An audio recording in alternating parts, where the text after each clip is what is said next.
Hello, আসসালামু আলাইকুম। সবাইকে জুম্মা মুবারক। নারায়ণগঞ্জে আসছিলাম ২,৫০০-এ অফিসের একটা কাজে। আমি তো ভাবছিলাম এটা কোনো একটা রিসোর্টে আসছি আমি। পরে ঢুকে দেখছি যে না, এটা একটা বাড়ি, ডুপ্লেক্স বাড়ি। বাড়িটার চারিপাশটা এত সুন্দর করে পরিপাটি করে রাখছে। এটা বাড়ির ভিতরে একটা পুকুর।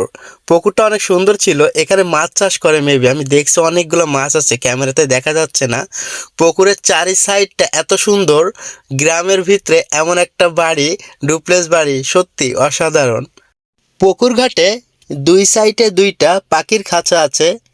এর ভিতর অনেক সুন্দর সুন্দর কিউট কয়টা পাখি আছে, কিন্তু এই পাখিগুলোর নাম কি আমি জানি না।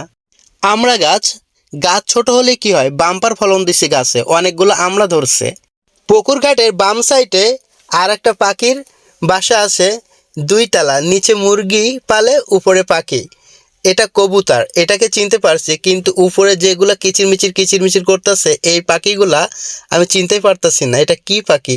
সব কিছু মিলিয়ে যেটা বুঝতে পারলাম, বাড়িওয়ালা অনেক শখিন। সবাই ভালো থাকবেন, সুস্থ থাকবেন। আসসালামু আলাইকুম।